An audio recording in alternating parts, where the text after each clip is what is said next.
Hi friends, ಎಲ್ಲರಿಗೂ ಕೂಡ ಮತ್ತೊಮ್ಮೆ ನಮ್ಮ ಒಂದು ಚಾನಲ್ಗೆ ನಿಮಗೆ ಸ್ವಾಗತ. ನೋಡಿ, ತುಂಬ ಇಂಪಾರ್ಟೆಂಟ್ ಆಗಿ ಭಾರತದ ಇತಿಹಾಸವನ್ನು ಅತಿ ಮುಖ್ಯವಾಗಿ ನಮ್ಮ ಒಂದು ಚಾನಲ್ನಲ್ಲಿ ತರಗತಿಗಳ ಮುಖಾಂತರ ಮುಗಿಸಿಕೊಡ್ತಕ್ಕಂತಹ ಒಂದು ಹೊಸ ಪ್ರಯತ್ನ ಇದು. ತುಂಬ ಇಂಪಾರ್ಟೆಂಟ್ ಆಗಿ ಏನು ಪ್ರಶ್ನೆಗಳು ಇರ್ತವೆ ಅವನ್ನು ಮಾತ್ರ ತೆಗೆದುಕೊಂಡು ಬರ್ತಾ ಇರ್ತೇವೆ. ಸಂಪೂರ್ಣವಾಗಿ ನೋಡ್ತಾ ಹೋಗಿ. ಅದಕ್ಕೂ ಮುಂಚೆ ನೀವೇನಾದರೂ ಫಸ್ಟ್ ಟೈಮ್ ನಮ್ಮ ಚಾನಲನ್ನು ನೋಡ್ತಾ ಇದ್ರಿ, ವಿಡಿಯೋಗೆ ಈಗಲೇ ತಪ್ಪದೆ ನಮ್ಮ ಚಾನಲ್ನ ಸಬ್ಸ್ಕ್ರೈಬ್ ಆಗಿ ಮುಂದೆ ಬರ್ತಕ್ಕಂತಹ ಎಲ್ಲ ತರಗತಿಗಳನ್ನು ತಪ್ಪದೆ ನೋಡ್ತಾ ಹೋಗಿ ಅಂತ ಹೇಳ್ತಾ ಇವತ್ತಿನ ಒಂದು ತರಗತಿಗಳನ್ನು ಶುರು ಮಾಡ್ಕೊಳ್ತಾ ಹೋಗೋಣ. ಇವತ್ತಿನ ಒಂದು ತರಗತಿ ಏನಪ್ಪ ಅಂತಂದರೆ, ಭಾರತದ ಇತಿಹಾಸದಲ್ಲಿ ಸಿಂಧೂ ಕಣಿವೆ ನಾಗರಿಕತೆಗೆ ಸಂಬಂಧಪಟ್ಟಂತೆ ಅತಿ ಕಠಿಣ ಮತ್ತು ಸಂಭವನೀಯ ಪ್ರಶ್ನೆಗಳನ್ನು ಈ ಒಂದು ವಿಡಿಯೋದಲ್ಲಿ ನಾವು ತಿಳ್ಕೊಳ್ತಾ ಹೋಗೋಣ. ಬನ್ನಿ, ಈಗ ಮೊದಲನೇದಾಗಿ ನಮ್ಮ ಒಂದು ತರಗತಿಗಳನ್ನು ಶುರು ಮಾಡೋಣ. ನೀವು ನೋಡ್ಬೋದು, ಸಿಂಧೂ ಕಣಿವೆ ನಾಗರಿಕತೆ. ಏನಿದು ಸಿಂಧೂ ಕಣಿವೆ ನಾಗರಿಕತೆ ಅಂತ ಅಂದರೆ, ನಮ್ಮ ಒಂದು ಇತಿಹಾಸದಲ್ಲಿ ಬರ್ತಕ್ಕಂತಹ 3 ಭಾಗಗಳಲ್ಲಿ ಸಿಂಧೂ ಕಣಿವೆ ನಾಗರಿಕತೆ ಮೊದಲ ಭಾಗದಲ್ಲಿ ಬರುತ್ತದೆ. ಅದು ಹಳೆಯ ಒಂದು ಶಿಲಾಯುಗ ಕಾಲದಲ್ಲಿ ಬರ್ತದೆ. ಅದನ್ನು ನಾವು ನೋಡೋಣ. ಈ ಒಂದು ಇಮೇಜ್ನಲ್ಲಿ ನೀವು ನೋಡ್ತಾ ಇರ್ಬೋದು, ಸಿಂಧೂ ಕಣಿವೆ ನಾಗರಿಕತೆಯಲ್ಲಿ ಜನರು ಯಾವ ರೀತಿ ಇರ್ತಾ ಇದ್ರು ಅಂತ. ಈ ರೀತಿಯಾಗಿ ಆ ಒಂದು ಜನರು ಇಲ್ಲಿ ಇರ್ತಾ ಇದ್ರು. ನೀವು ಇನ್ನೊಂದು ಇಮೇಜ್ ನೋಡ್ಬೋದು. ಇಲ್ಲಿ ಈ ಒಂದು ಇಮೇಜ್ನಲ್ಲಿ ನಿಮಗೆ ಏನು ಸಿಂಧೂ ಕಣಿವೆ ನಾಗರಿಕತೆಯಲ್ಲಿ ಇರ್ತಕ್ಕಂತಹ ಒಂದು ಜನರು ಏನು ತಿನ್ನೋದಕ್ಕೆ ಏನನ್ನು ಬಳಸ್ತಾ ಇದ್ರು ಅಥವಾ ಬೇಟೆಯನ್ನು ಯಾವ ರೀತಿ ಆಡ್ತಾ ಇದ್ರು, ಇದರ ಬಗ್ಗೆ ಸಂಪೂರ್ಣವಾಗಿ ಈ ಒಂದು ಚಿತ್ರಣದಲ್ಲಿ ನಿಮಗೆ ಕೊಟ್ಟಿದ್ದಾರೆ. ನೆಕ್ಸ್ಟು ಈ ಒಂದು ಇಮೇಜ್ ನೋಡ್ಬೋದು. ಸಿಂಧೂ ಕಣಿವೆ ನಾಗರಿಕತೆಯಲ್ಲಿ ಗುಹೆಯನ್ನು ಕಟ್ತಾ ಇದ್ರು. ಸಿಂಧೂ ಕಣಿವೆ ನಾಗರಿಕತೆಯಲ್ಲಿ ಯಾವ ರೀತಿ ಏನು ಬೇರೆ ಬೇರೆ ಎತ್ತು ಆಗಿರ್ಬೋದು, ಎಮ್ಮೆ ಆಗಿರ್ಬೋದು, ಇದನ್ನು ಈ ಬೇಟೆಯಾಡಿ ಯಾವ ರೀತಿ ತಿಂತಾ ಇದ್ರು, ಇದಕ್ಕೆ ಸಂಬಂಧಪಟ್ಟಂತೆ ಒಂದು ಗುಹೆಯನ್ನು ಯಾವ ರೀತಿ ಕಟ್ತಾ ಇದ್ರು ಸಂಬಂಧಪಟ್ಟಂತೆ ಇಲ್ಲಿ ಮಾಹಿತಿಗಳನ್ನು ಕೊಟ್ಟಿದ್ದಾರೆ. ಓಕೆ, ಈಗ ಡೈರೆಕ್ಟಾಗಿ ನಾವು ತರಗತಿಗಳನ್ನು ಈಗ ಶುರು ಮಾಡ್ಕೊಳ್ತಾ ಹೋಗೋಣ. ಈಗಾಗಲೇ ತರಗತಿ ಶುರುವಾಗಿದೆ. ಈಗ ಮೊದಲನೇದಾಗಿ ಅಬ್ದುಲ್ ಕಲಾಂಗೆ ನಮಸ್ಕಾರಗಳನ್ನು ಹೇಳ್ತಾ ಈಗ ಮೊದಲನೇದಾಗಿ ಇಲ್ಲಿ ಪ್ರಶ್ನೆಗಳನ್ನು ಶುರು ಮಾಡ್ಕೊಳ್ತಾ ಹೋಗೋಣ. ನೋಡಿ, ಭಾರತದ ಇತಿಹಾಸವನ್ನು ಎಷ್ಟು ವಿಧಗಳಾಗಿ ಇಲ್ಲಿ ವಿಂಗಡಣೆ ಮಾಡಲಾಗಿದೆ ಅಂತ ಇಲ್ಲಿ ಕೇಳಬಹುದು. ಭಾರತದ ಇತಿಹಾಸವನ್ನು ಟೋಟಲ್ ಆಗಿ ಎಷ್ಟು ವಿಧಗಳಲ್ಲಿ ವಿಂಗಡಣೆಯನ್ನು ಮಾಡಲಾಗಿದೆ ಅಂತ. ಇಲ್ಲಿ 3 ವಿಧಗಳಾಗಿ ವಿಂಗಡಣೆಯನ್ನು ಮಾಡಲಾಗಿದೆ. ಯಾವುದು ಅಂತ ಅಂದರೆ, ಹಳೆಯ ಶಿಲಾಯುಗ, 2ನೇದು ಮಧ್ಯಶಿಲಾಯುಗ, 3ನೇದು ನವಶಿಲಾಯುಗ ಅಂತ. ಟೋಟಲ್ ಆಗಿ 3 ವಿಧಗಳಾಗಿ ಇಲ್ಲಿ ವಿಂಗಡಣೆಯನ್ನು ಮಾಡಿದ್ದಾರೆ. ಹಳೆಯ ಶಿಲಾಯುಗ, ಮಧ್ಯಶಿಲಾಯುಗ ಮತ್ತು ಇಲ್ಲಿ ಹೊಸ ನವಶಿಲಾಯುಗ ಅಂತ. ಇಲ್ಲಿ ಶಿಲಾಯುಗಕ್ಕೆ ಸಂಬಂಧಪಟ್ಟಂತೆ ಈ ಒಂದು ವಿಧಗಳು. ಹಾಗಿದ್ರೆ ಇನ್ನು 3 ರೀತಿಯಾಗಿ ಯಾವ ರೀತಿ ವಿಂಗಡಣೆ ಮಾಡಲಾಗಿದೆ ಅಂತ. ಮಧ್ಯಯುಗೀನ ಭಾರತದ ಇತಿಹಾಸ, ಹಳೆಯ ಕಾಲದ ಒಂದು ಇತಿಹಾಸ ಮತ್ತು ಇಲ್ಲಿ ಇತ್ತೀಚಿನ ಒಂದು ಇತಿಹಾಸ ಅಂತ, ಅಥವಾ ಮಾಡರ್ನ್ ಇಂಡಿಯಾ ಅಂತ ಇಲ್ಲಿ ಕರೀತಾರೆ. ಓಕೆ, ನೆಕ್ಸ್ಟ್ ಇಲ್ಲಿ 2ನೇ ಒಂದು ಪ್ರಶ್ನೆ ಏನಪ್ಪ ಅಂತಂದರೆ, ಬೆಂಕಿ ಯಾವ ಸಮಯದಲ್ಲಿ ನಮಗೆ ಕಾಣಸಿಗುತ್ತೆ ಅಂತ.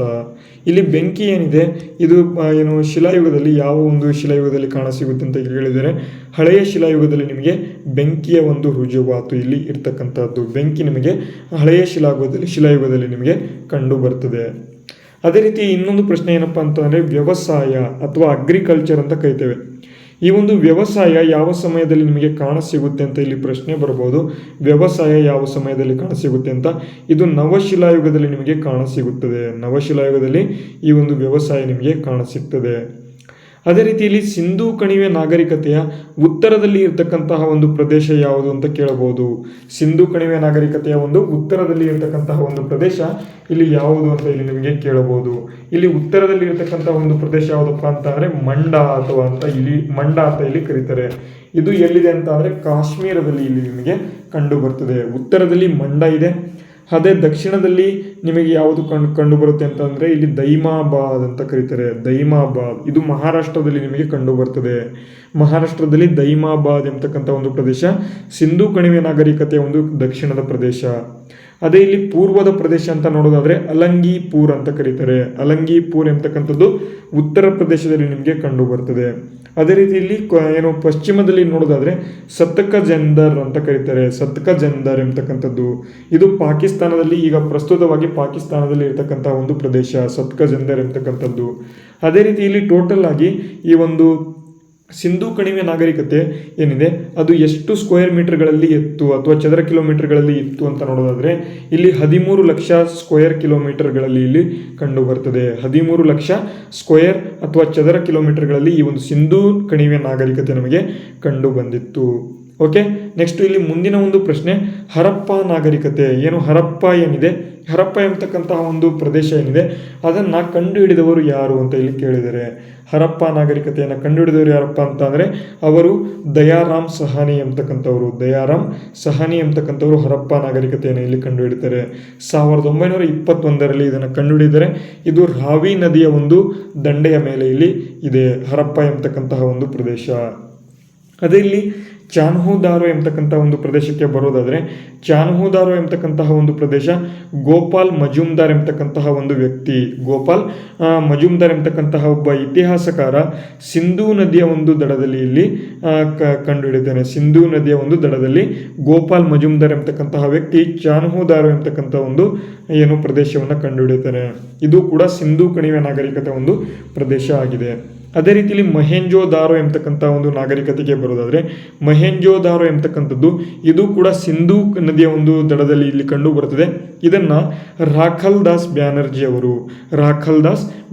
ಅವರು ಇಲ್ಲಿ ಕಂಡುಹಿಡಿತಾರೆ. ಮೊಹೆಂಜೋದಾರೋ ಎಂಬತಕ್ಕಂಥ ಒಂದು ಪ್ರದೇಶವನ್ನು ರಾಖಲ್ ದಾಸ್ ಬ್ಯಾನರ್ಜಿ ಅವರು ಇಲ್ಲಿ ಕಂಡುಹಿಡಿತಾರೆ. ಓಕೆ, ಇಲ್ಲಿ ಮುಂದಿನ ಒಂದು ಏನು ತರಗತಿಗಳನ್ನು ಈಗ ಹಾಗೆ ಮುಂದಿನ ಒಂದು ಪ್ರಶ್ನೆಗಳನ್ನು ನೋಡ್ಕೊಳ್ತಾ ಹೋಗೋಣ. ಅದೇ ರೀತಿಯಲ್ಲಿ ರೋಪಾರ್ ಎಂಬತಕ್ಕಂತಹ ಒಂದು ಪ್ರದೇಶ ಯಜ್ಞದತ್ತ ಶರ್ಮಾ ಎಂಬತಕ್ಕಂಥವರು ಸಟ್ಲೇಜ್ ನದಿಯ ಒಂದು ದಡದಲ್ಲಿ ಇಲ್ಲಿ ಕಂಡುಹಿಡಿತಾರೆ. ಸಟ್ಲೇಜ್ ಎಂಬತಕ್ಕಂತಹ ಒಂದು ನದಿಯ ಒಂದು ವಿಭಾಗದಲ್ಲಿ ಈ ಒಂದು ರೋಪಾರ್ ಎಂಬತಕ್ಕಂಥ ಒಂದು ಪ್ರದೇಶವನ್ನು ಯಜ್ಞದತ್ತ ಶರ್ಮಾ ಅವರು ಇಲ್ಲಿ ಕಂಡುಹಿಡಿತಾರೆ. ಅದೇ ರೀತಿ ಬನವಾಲಿ ಎಂಬತಕ್ಕಂತಹ ಒಂದು ಪ್ರದೇಶಕ್ಕೆ ಬರೋದಾದರೆ ಇದನ್ನು ರವೀಂದ್ರ ಸಿಂಗ್ ಅಥವಾ ಈಗಿನ ಒಂದು ಹರಿಯಾಣದಲ್ಲಿ ರವೀಂದ್ರ ಸಿಂಗ್ ಎಂಬತಕ್ಕಂತಹ ಒಂದು ಇತಿಹಾಸಕಾರ ಬನವಾಲಿ ಎಂಬತಕ್ಕಂಥ ಒಂದು ಪ್ರದೇಶವನ್ನು ಕಂಡುಹಿಡಿತಾನೆ. ಈ ಒಂದು ಬನವಾಲಿ ಪ್ರದೇಶ ಈ ರೀತಿಯಾಗಿ ಏನು ಬನವಾಲಿ ಪ್ರದೇಶ ಇದೆ, ಏನು ಸಿಂಧೂ ಕಣಿವೆ ನಾಗರಿಕತೆ ಒಂದು ಪ್ರದೇಶ, ಇವೆಲ್ಲವನ್ನು ಕೂಡ ಯಾವಾಗ ಕಂಡುಹಿಡಿಯಲಾಯಿತು ಅಂತ ಅಂದರೆ 1900 ಒಂದು ಏನು 20ನೇ ಒಂದು ದಶಕ ಏನಿದೆ 1900ರಿಂದ 2000ನೇ ಇಸ್ವಿ ಏನಿದೆ ಈ ಒಂದು ಇಸುವೆಯಲ್ಲಿ ಇಲ್ಲಿ ಕಂಡುಹಿಡಿತಾ ಹೋಗ್ತಾರೆ. ಇದನ್ನು ಕಂಡುಹಿಡಿದ್ರು ಅಂತ ಅಂದರೆ ಯಾವಾಗ ಕಂಡುಹಿಡಿದ್ರು ಅಂತ ನೀವು ಕ್ವಶನ್ನ ಮಾಡ್ಬೋದು. ಇತ್ತೀಚೆಗೆ ಇದನ್ನು ಕಂಡುಹಿಡಿದಿರ್ತಾರೆ. ಓಕೆ, ಅದೇ ರೀತಿ ಕಾಲಿಬಂಗನ್ ನೋಡೋದಾದರೆ ಕಾಲಿಬಂಗನ್ ಎಂಬತಕ್ಕಂತಹ ಒಂದು ಪ್ರದೇಶ ರಾಜಸ್ಥಾನದಲ್ಲಿ ನಿಮಗೆ ಕಂಡು ಬರ್ತದೆ. ರಾಜಸ್ಥಾನದಲ್ಲಿ ಕಾಲಿಬಂಗನ್ ಎಂಬತಕ್ಕಂಥ ಒಂದು ಪ್ರದೇಶ ಇಲ್ಲಿ ಕಂಡು ಬರ್ತದೆ. ಅದೇ ರೀತಿ ಇಲ್ಲಿ ಸಿಂಧೂ ಕಣಿವೆ ನಾಗರಿಕತೆ ಜನರು ಯಾವುದರಿಂದ ಮಾಪನವನ್ನು ಮಾಡ್ತಾ ಇದ್ರು, ನಾವು ಇಲ್ಲಿ kg ಅಥವಾ ಲೀಟರ್ ಈ ರೀತಿಯಾಗಿ ನಾವು ಏನಾದರೂ ಎಣ್ಣೆ ತೆಗೆದುಕೊಂಡು ಬರೋದಾದರೆ ಲೀಟರಲ್ಲಿ ತೆಗೆದುಕೊಂಡು ಬರ್ತೇವೆ.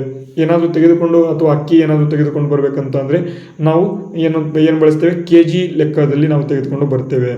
ಅದೇ ರೀತಿಯಲ್ಲಿ ಸಿಂಧೂ ಕಣಿವೆ ನಾಗರಿಕತೆ ಜನರು ಯಾವ ರೀತಿ ಬಳಸ್ತಾ ಇದ್ರು ಅಂತ ಅಂದರೆ ಮಾಪನ ಕೇಂದ್ರವನ್ನು ಮಾಡಿದ್ರು.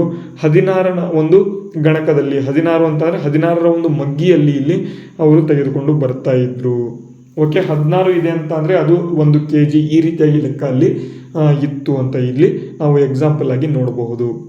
ಅದೇ ರೀತಿ ಇಲ್ಲಿ ಮುಂದಿನ ಒಂದು ಪ್ರಶ್ನೆ, ವಿಶ್ವದ ಮೊದಲ ನಗರೀಕೃತ ನಾಗರಿಕತೆ ಅಂತ ಇಲ್ಲಿದೆ. ವಿಶ್ವದ ಮೊದಲ ನಗರೀಕೃತ ನಾಗರಿಕತೆ ಅಂತಕ್ಕಂಥದ್ದು ಇದು ಸಿಂಧೂ ಕಣಿವೆ ನಾಗರಿಕತೆ ವಿಶ್ವದ ಮೊದಲ ನಗರೀಕೃತ ನಾಗರಿಕತೆ ಆಗಿದೆ. ವಿಶ್ವದ ಮೊದಲ ನಗರೀಕೃತ ನಾಗರಿಕತೆ ಅರ್ಬನ್ ಸಿವಿಲೈಸೇಷನ್ ಅಂತ ನಾವು ಇಂಗ್ಲಿಷ್ನಲ್ಲಿ ಕರೆಯಲಾಗ್ತದೆ. ಅರ್ಬನ್ ಸಿವಿಲೈಸೇಷನ್ ಅಂತ. ಓಕೆ, ಮೆಸೊಪೊಟೇಮಿಯಾ ಅಂತ ಇಲ್ಲಿ ಕೊಟ್ಟಿದ್ದಾರೆ. ಇದು ಕೂಡ ಒಂದು ನಾಗರಿಕತೆ ಆಗಿದೆ. ಇದು ಇರಾಕ್ದಲ್ಲಿ ನಮಗೆ ಕಂಡು ಬರ್ತದೆ. ಮೆಸೊಪೊಟೇಮಿಯಾ ಎಂಬತಕ್ಕಂತಹ ನಾಗರಿಕತೆ ಏನಿದೆ ಇದು ನಮಗೆ ಇರಾಕ್ದಲ್ಲಿ ನಮಗೆ ಕಂಡು ಬರ್ತದೆ. ಓಕೆ, ಮುಂದಿನ ಒಂದು ತರಗತಿ ನೋಡೋದಾದರೆ ಇಲ್ಲಿ ವೇದಗಳಿಗೆ ಸಂಬಂಧಪಟ್ಟಂತೆ ಇಲ್ಲಿ ಮಾಹಿತಿಗಳನ್ನು ಕೊಟ್ಟಿದ್ದಾರೆ. ಓಕೆ, ಇವತ್ತು ಏನು ತರಗತಿ ಏನಿದೆ ಇದಕ್ಕೆ ಸಂಬಂಧಪಟ್ಟಂತೆ ನಾವು ಭಾರತದ ಇತಿಹಾಸವನ್ನು ಯಾವ ರೀತಿ ವಿಂಗಡಣೆ ಮಾಡಿದ್ದೇವೆ, ಬೆಂಕಿ ಯಾವ ಸಮಯದಲ್ಲಿ ಕಂಡು ಸಿಗ್ತದೆ, ಹಳೆ ಶಿಲಾಯುಗ, ಮಧ್ಯಶಿಲಾಯುಗ, ನವಶಿಲಾಯುಗಕ್ಕೆ ಸಂಬಂಧಪಟ್ಟಂತೆ ಮಾಹಿತಿ, ಮತ್ತು ಇಲ್ಲಿ ಬೇರೆ ಬೇರೆ ಪ್ರದೇಶಗಳು ಅಂದರೆ ನಾಗರಿಕತೆ ಸಿಂಧೂ ಕಣಿವೆ ನಾಗರಿಕತೆಯಲ್ಲಿ ಇರತಕ್ಕಂಥ ಒಂದು ಬೇರೆ ಬೇರೆ ಪ್ರದೇಶಗಳನ್ನು ನಾವು ಈ ಒಂದು ವಿಡಿಯೋದಲ್ಲಿ ನಾವು ನಿಮಗೆ ಮಾಹಿತಿಗಳನ್ನು ಕೊಟ್ಟಿದ್ದೇವೆ. ಇದೇ ರೀತಿ ನಿಮಗೆ ತರಗತಿಗಳು ಸಂಪೂರ್ಣವಾಗಿ ಫ್ರೀಯಾಗಿ ನಿಮಗೆ ದೊರೆಯುತ್ತಾ ಹೋಗ್ತವೆ. ಕ್ವಾಲಿಟಿ ತರಗತಿಗಳು ನಮ್ಮ ಒಂದು ಚಾನಲಲ್ಲಿ ನಿಮಗೆ ಸಿಗ್ತಾ ಹೋಗ್ತದೆ.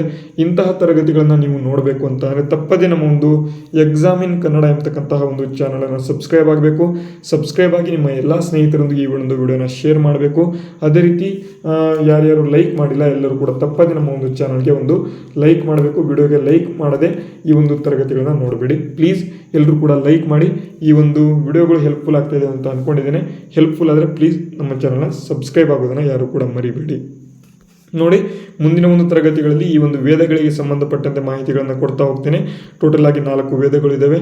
ಅದರ ಒಂದು ಉಪವೇದಗಳು ಯಾವ್ಯಾವುದು, ಇದಕ್ಕೆ ಸಂಬಂಧಪಟ್ಟಂತೆ ಮಾಹಿತಿ, ಪೂರ್ವ ವೇದ ಕಾಲ, ಉತ್ತರ ವೇದ ಕಾಲ, ಮತ್ತು ಇಲ್ಲಿ ಈ ಒಂದು ಶಿಲಾಯುಗಕ್ಕೆ ಸಂಬಂಧಪಟ್ಟಂತೆ ಮಾಹಿತಿ, ಇವೆಲ್ಲವನ್ನು ಕೂಡ ನಾವು ಮುಂದಿನ ಒಂದು ತರಗತಿಗಳಲ್ಲಿ ನೋಡ್ಕೊಳ್ತಾ ಹೋಗೋಣ.